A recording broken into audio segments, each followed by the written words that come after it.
Saudara, kampus Universitas Islam Negeri Alauddin Makassar di Goa, Sulawesi Selatan jadi sorotan karena adanya aktivitas tak biasa. Bersembunyi di balik dinding kampus, sindikat uang palsu diam-diam memproduksi lembaran-lembaran uang palsu. Buat heboh tentunya. Lantaran kampus yang harusnya jadi tempat mencetak sarjana-sarjana unggulan malah disalahgunakan untuk mencetak uang palsu. Tambah miris karena otak di balik keberadaan pabrik uang palsu ini ternyata adalah kepala perpustakaan di kampus tersebut. Tidak hanya dari kalangan kampus, tetapi sindikat ini juga melibatkan 2 karyawan bank. Lalu bagaimana kerja sindikat uang palsu ini hingga bisa mengelabui pihak kampus? Inilah mesin cetak yang ditemukan polisi saat menggeledah gedung kampus UIN Alauddin Makassar. Mesin cetak berukuran besar ini adalah alat yang digunakan para pelaku untuk memproduksi uang palsu.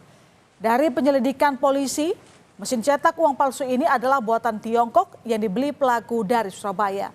Harganya tak main-main, mencapai 600 juta rupiah. Saat ini mesin uang palsu telah disita polisi sebagai barang bukti penting.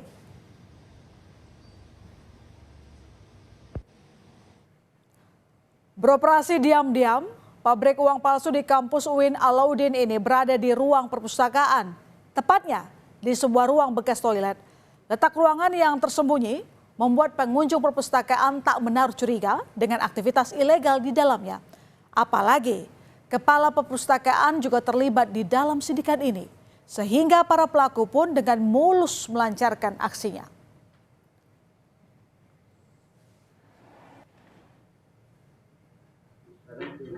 Setelah terbongkarnya pabrik uang palsu dalam kampus, satu persatu anggota sindikat ditangkap. Inilah visual saat polisi menangkap 2 pelaku yang merupakan ibu rumah tangga dan seorang aparatur sipil negara. Para tersangka ditangkap di rumahnya masing-masing. Dari salah satu pelaku, polisi menemukan uang palsu senilai 23 juta rupiah yang disembunyikan di lantai rumah. Peran dua ibu atau wanita tersebut adalah dia yang membeli dan menggunakan uang palsu tersebut, tergiur dengan uang palsu tersebut. Bang, yang kami temukan disembunyikan di bawah tegel di dalam rumahnya. Dia ikut menyebarkan juga. Ya udah pasti kalau dia menggunakan transaksi pasti dia menyebarkan. Jadi kalau dia kan kalau membeli sesuatu dia menggunakan uang itu berarti dia menyebarkan. Jadi dia menggunakan dan menyebarkan. Sebelumnya polisi juga sudah menangkap 6 pelaku lain yang juga terlibat dalam sindikat uang palsu dalam kampus. Ke-6 pelaku ini diamankan di 2 lokasi berbeda, yakni Mamuju, Sulawesi Barat dan Kabupaten Wajo, Sulawesi Selatan. Dari tangan 6 tersangka, polisi mengamankan barang bukti uang palsu senilai belasan juta rupiah. Total polisi sudah menangkap 17 orang atas kasus sindikat uang palsu di dalam kampus. Dan ada kemungkinan jumlah pelaku akan bertambah.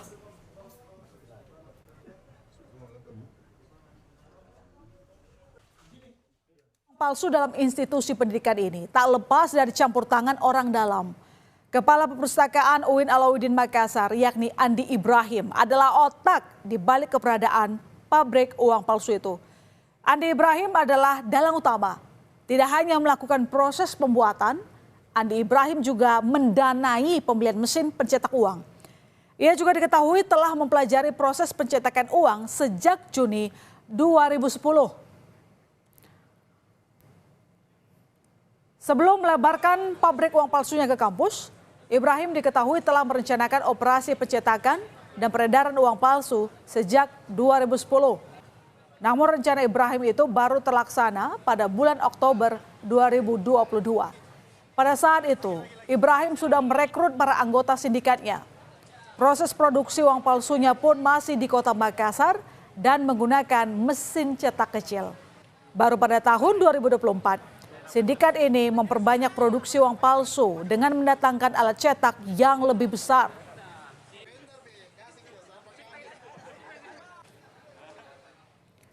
Lalu bagaimana para pelaku ini menyelundupkan alat cetak yang begitu besar ke dalam kampus? Ternyata alat cetak ini diselundupkan para pelaku pada malam hari. Di saat kampus sudah sepi aktivitas, pelaku Andi Ibrahim menyelundupkan alat cetak menggunakan alat forklift. Dimasukkan oleh salah satu tersangka yaitu dengan inisial AI itu ke dalam salah satu kampus di Goa, yaitu menggunakan salah satu gedung yaitu perpustakaan tanpa sepengetahuan pihak kampus di malam hari. Dan itu coba kami rekonstruksikan kemarin, ya coba kami rekonstruksikan dengan 25 personil Polri mengangkat alat itu tidak mampu, jadi menggunakan forklift. Alat itu masuk dalam forklift, setelah itu didorong karena ada rodanya, yang tadi rodanya 6 sekarang tinggal 4 karena saking beratnya tidak mampu menahan beban beratnya mesin tersebut. Merespons kasus produksi dan peredaran uang palsu di kampus UIN Alauddin Makassar, mahasiswa menggelar demonstrasi dan meminta agar Rektor Universitas Islam Negeri Makassar, Hamdan Johanis, dicopot dari jabatannya karena dinilai tak mampu menangani kasus uang palsu yang melibatkan kepala perpustakaan. Sementara itu, Rektor UIN Alauddin mengaku sangat kecewa, marah dan malu atas kasus ini. Buntut kasus ini, status 2 pegawai yang terlibat dalam kasus diberhentikan dengan tidak hormat.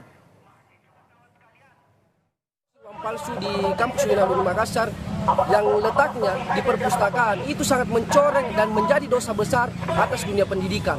Memang rektor ini mempunyai sifat kesatria menurutnya Profesor Marta, maka dia harus mengundurkan diri. Saya marah, saya malu, saya tertampar. Setengah mati kami membangun kampus, membangun reputasi bersama pimpinan. Ini hadir semua, Warik 1, Warik 2, Warik 3, Kepala Biro. Dengan sekejap dihancurkan. Itulah sebabnya kami mengambil langkah setelah ini jelas. Kedua oknum yang terlibat dari kampus kami langsung kami berhentikan dengan tidak hormat. Ada fakta menarik di balik sindikat uang palsu di kampus ini. Polisi mengungkap jika dari 17 orang tersangka yang ditangkap, salah satu diantaranya berencana menggunakan uang palsu yang berhasil dicetak untuk maju di Pilkada Kabupaten Baru Sulawesi Selatan. Tersangka telah mengajukan proposal pilkada dan berencana untuk menggunakan uang palsu sebagai pelicin dalam pemilihan tersebut. Namun tersangka mengurungkan niatnya karena tidak ada satupun partai yang mau mengusung. Jadi tersangka ini mengajukan proposal pendanaan pilkada di Baru, tapi alhamdulillah nggak jadi. Ya ini dalam rangka untuk jadi dana ini, dana uang-uang yang dicetak ini akan dipakai untuk itu. Ya, ini dananya, tapi tidak jadi. Tidak ada partai yang menyalonkan. Ya, walaupun dia nanti disebarkan dengan uang palsu supaya bisa memilih yang bersangkutan. Nah, ternyata karena uang palsu jadi tidak jadi. Sindikat uang palsu dalam kampus UIN ini melibatkan banyak orang dari berbagai profesi. Mulai dari kepala perpustakaan, ASN, ibu rumah tangga, hingga ada 2 oknum pegawai bank yang juga terlibat dalam sindikat ini. Keduanya berperan sebagai pengedar dan melakukan transaksi uang palsu. Modusnya, pelaku bertransaksi dengan menggunakan uang palsu yang diselipkan ke uang asli. Pak, inisial dan langsung ini Pak. Mohon maaf, saya tidak bisa sebutkan nama banknya, ya yang pasti bank BUMN. Pak, inisial langsung sama peran pelaku. Dia pokoknya masuk dalam perannya sebagai transaksi jual beli uang palsu. Dia menggunakan, dia juga menjual, dia juga membeli. Uang palsu yang dicetak pelaku ini diakui nyaris menyerupai yang asli. Sehingga warga yang tak teliti bisa riskan tertipu uang palsu yang diedarkan pelaku. Pihak Bank Indonesia meminta masyarakat untuk tidak panik. BI menjamin jika kualitas uang cetakan BI telah memiliki keamanan khusus yang sulit untuk ditiru. Masyarakat hanya perlu teliti dan memeriksa uang yang diterima. Kita perhatikan ya ciri-ciri uang yang sudah diedarkan ini kalau secara kasat mata itu susah untuk dikenali, tetapi Bank Indonesia untuk memastikan uangnya itu berkualitas maka ada di pecahan 100.000 ini ada 11 atau lebih dari 10 security features yang ada. Peredaran uang palsu adalah tindak pidana serius yang ancaman hukumannya bisa mencapai seumur hidup. Kini 17 orang sudah ditetapkan sebagai tersangka peredaran uang palsu. Polisi masih mengejar 3 orang anggota sindikat uang palsu dalam kampus yang masih buron.